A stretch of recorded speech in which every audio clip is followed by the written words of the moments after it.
Olá, pessoal! Mais uma vez estamos aqui para darmos prosseguimento aos estudos da nossa disciplina. Esta é a nossa última aula desta disciplina de Sociologia da Educação. Portanto, estamos já sentindo o alívio e já estamos observando os dias que se aproximam para estarmos em férias, né? E nesta aula de hoje nós vamos estudar Sociologia da Educação, a formação do educador e seu papel na sociedade da informação. Então é esse tema. Hoje a última aula é direcionada qual a função do educador, qual o papel do educador na sociedade da informação. Para isto, nós vamos estudar nesta aula de hoje alguns termos que caracterizam essa sociedade da informação. E então estejam bem atentos, porque as nuances da sociedade da informação, elas aparecerão dentro do discorrer dos conteúdos que trabalharemos nesse processo da verificação dos termos que aparecem, que fazem parte da sociedade da informação. Portanto, vejam um termo que aparece aí que marca e demarca a sociedade da informação. Observem, pós-modernidade. Quando estudamos a pós-modernidade, nós observamos que é a condição sociocultural e estética que prevalece no capitalismo contemporâneo após a queda do Muro de Berlim e, consequentemente, crise das ideologias que dominaram o século XX. Então, quando nós estudamos esse termo de pós-modernidade, nós temos que pensar, quando a gente fala, é comum a gente falar, mas na sociedade moderna a gente faz assim, na sociedade moderna era assim que acontece, é assim que acontece, e temos essa sociedade como sendo sociedade moderna. Mas no campo ideológico, nós já temos a sociedade pós-moderna. E quando se estuda a sociedade pós-moderna, se estuda justamente depois que ocorrem determinados fatos históricos que demarcam atitudes, modo de viver, comportamentos e práticas sociais. Quando isso acontece, por exemplo, a queda do Muro de Berlim, que aparece aqui como sendo um marco que faz parte, é o marco do surgimento do termo da sociedade pós-moderna, nós observamos que a visão de mundo passa a ser outra. A visão de sociedade passa a contar com novos elementos. A visão de construção do conhecimento também integra em si novos paradigmas, novos elementos que constituem novos paradigmas e, portanto, se constituem novos paradigmas, novas formas de se produzir o conhecimento, de se produzir do ponto de vista econômico e da prática política também. Portanto, quando se fala de sociedade pós-moderna, nós já estamos falando de uma sociedade que traz no seu bojo, uma ideologia que traz no seu bojo pontos e aponta para a crise de determinadas consequências e de determinadas ideologias que permearam o século XX. Então, nós podemos observar que algumas coisas que aconteciam no século XX, que agora elas já se tornam fragilizadas, porque já não atendiam e não atendem mais à conjuntura social que temos. E se não atendem à conjuntura social, temos novos elementos que vêm ao encontro dessas necessidades para suprir, justamente para preencher as lacunas dessas ideologias que já não atendem mais, essas lacunas que vão surgindo, vem o novo. Portanto, este novo, que se chama de pós-modernidade, que já denuncia a falência, olha o termo que eu estou usando, a falência ou a fragilidade das ideologias que deram sustentação à sociedade lá no século XX. Esse texto aqui eu coloquei para vocês, ele está no Wikipedia, e vocês podem acessar, e lá tem um conteúdo vasto sobre a questão da pós-modernidade. Então, característica da pós-modernidade, como se caracteriza? É a propensão a se deixar dominar pela imaginação ou das mídias eletrônicas e a colonização do seu universo pelos mercados econômicos, político, cultural e social.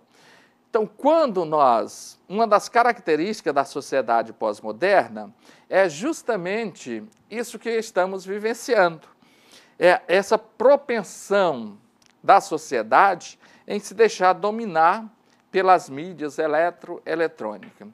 Observe que, outrora, a gente utilizava um fax para mandar um documento de uma cidade para outra, de um país para outro, de um estado para outro. Depois surge também o telex, que se encaminhava uma mensagem de um estado para outro, de um ponto para outro, telex, que muitos de vocês nem conheceram, esse aparelho que era uma forma de comunicação, o telex. Depois surge o e-mail, que ele vem como essa forma de comunicação mais rápida. E aí surge os mens, que aí as pessoas conversam aqui instantaneamente. Então vejam que há essa propensão, essas características da sociedade pós-moderna, da qual nós fazemos parte. E dentro desse contexto, nós observamos que uma outra característica é esse aspecto de colonização que temos dentro do campo econômico, dentro do campo político, dentro do campo cultural e do campo social.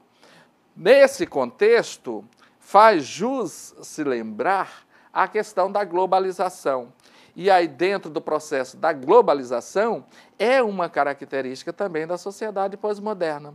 E dentro da globalização, nós temos o globalizado e o globalizante. Então, nós somos globalizados quando recebemos as informações, quando aprendemos e, inclusive, até absorvemos determinadas características que fazem parte de uma estrutura econômica de um outro país, das ações políticas de um outro país, as manifestações culturais de outros países, ou de outras cidades, ou de outros estados, inclusive as práticas sociais como são desenvolvidas. Então, se vive esse processo, esse universo de colonização dentro do mundo capitalista. Não é comum, ou seja, não é difícil, e se torna, portanto, comum, nós observarmos aqui pessoas que procuram utilizar uma marca de sapato, uma marca de camisa ou de calça, ou outros indumentárias, que são produzidos lá nos Estados Unidos, e lá você vê pela televisão, passa as reportagens, passa as entrevistas, e você vê que as pessoas estão usando determinados ornamentos, e de cá as pessoas se acham no direito de poder utilizar aqueles adereços que estão sendo lá, desde a vestuário, o calçado, até as bijuterias também, e as pessoas vão em busca disso. Então, as pessoas estão sendo colonizadas por esses aspectos da globalização que estão presentes de forma bem precisa nas comunicações e por meio das mídias. Daqui eu posso fazer uma foto e mandar instantaneamente essa fotografia para alguém que esteja em qualquer parte do mundo, ou compartilhar com várias pessoas que estejam em países diferentes. Isso são características da sociedade pós-moderna. Vamos lá, prosseguindo nas características, celebração do consumo como expressão pessoal, pluralidade cultural, polarização social devido aos distanciamentos acrescidos pelos rendimentos. Então, nós observamos que essa celebração ao consumo faz parte dessa sociedade pós-moderna e nós, enquanto educadores, nós estamos vivenciando esses impactos que ocorrem na sociedade. E aí, eu vou fazendo perguntas. Qual é o meu papel nessa sociedade pós-moderna? Qual a minha postura que eu devo adotar nessa sociedade pós-moderna? Então, vimos que essa celebração ao consumo, as pessoas consumem até o que não precisam, mas elas são induzidas e se deixam seduzir pelos apelos midiáticos.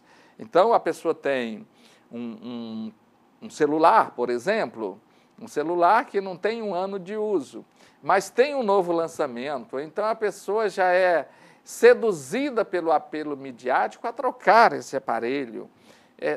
São diversas, eu estou dando o exemplo do celular, mas são diversas as oportunidades e as produções materiais que possibilitam e que estimulam as pessoas a esse consumo exacerbado.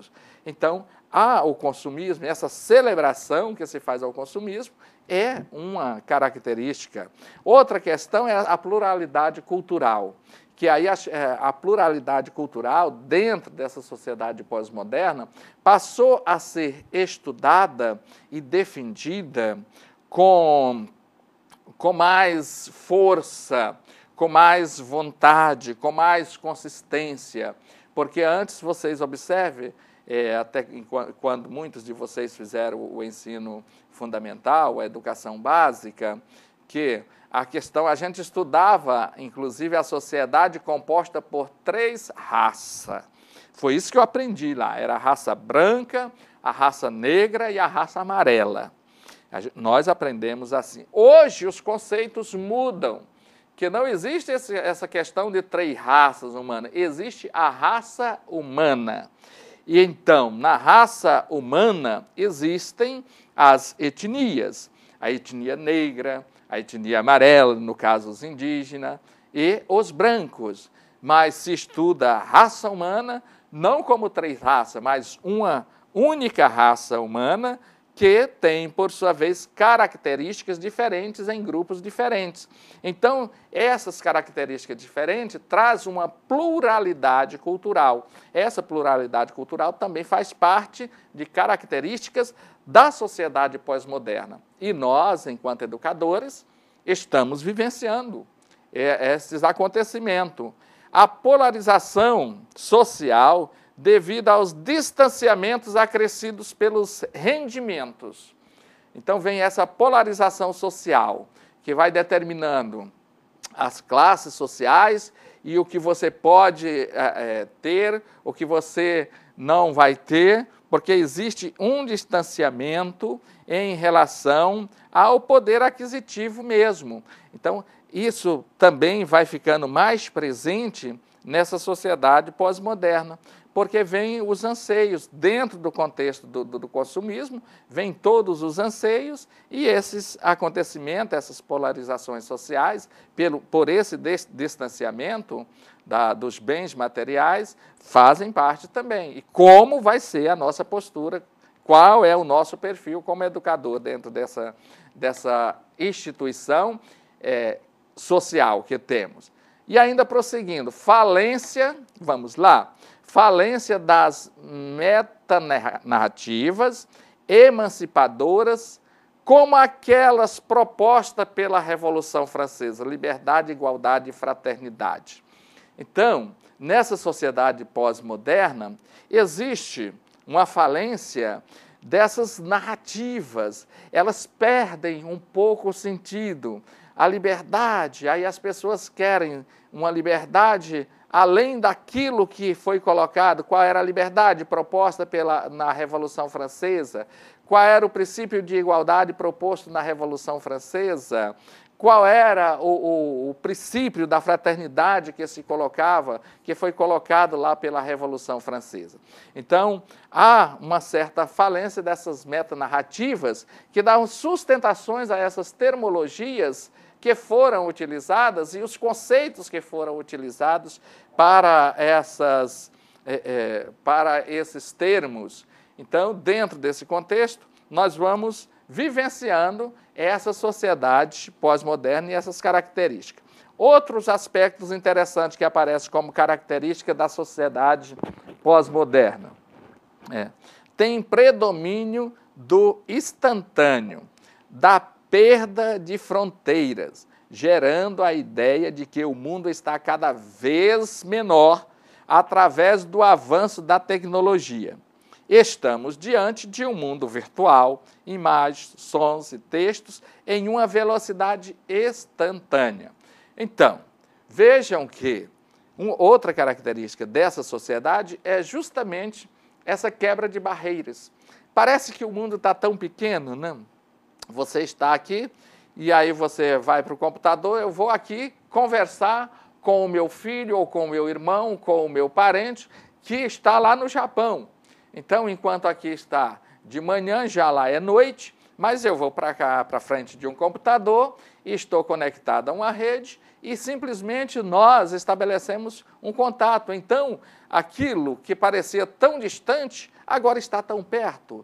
Então, é essa visão que se tem, essa compreensão de que o mundo não está mais aquele mundo inacessível que nós pensávamos até meados do século passado. Agora, o mundo pode estar ao nosso alcance por meio das tecnologias. E é essa questão da comunicação instantânea, que inclusive eu já coloquei para vocês, pelo avanço das tecnologias, nós temos estas condições que são colocadas à disposição da sociedade e nós, como professor, fazemos parte dessa sociedade. E qual é a minha postura diante desta estrutura social que temos? Aí nós temos as imagens, os sons, temos os textos. Eu preciso estudar sobre um determinado tema, eu não tenho um livro, mas eu vou lá na internet e já busco um texto. A sociedade, aí sim, eu quero falar aqui para vocês, a sociedade da informação.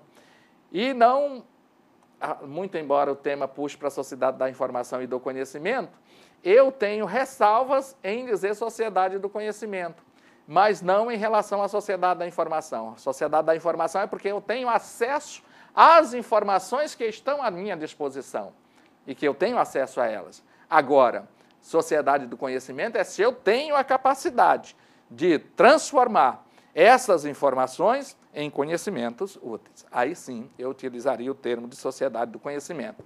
Aqui, sociedade da informação é um termo também chamado de sociedade do conhecimento ou nova economia, que surge no fim do século XX, com origem no termo da globalização. Esse tipo de sociedade encontra-se em processo de formação. É praticamente o que eu já falei para vocês acerca da sociedade da informação e da sociedade do conhecimento. E aí sim, a sociedade da informação, o conceito de sociedade da informação, nós temos Lyon, que ele lida com a relação de mudanças que ocorre nos locais de trabalho. Muda as relações de trabalho aí. E aí vemos que este educador, na sociedade da informação, essa sociedade exige uma escola, pessoas com formação ampla, especializada, com um espírito empreendedor, criativo, com o domínio de uma ou várias línguas estrangeiras, com grande capacidade para a resolução de problemas. É esse aqui o perfil de educadores que precisamos ser nessa sociedade da informação. Então, estamos chegando ao final da nossa última aula. Bom estudo para vocês. Nos encontramos no próximo semestre. Tchau, pessoal!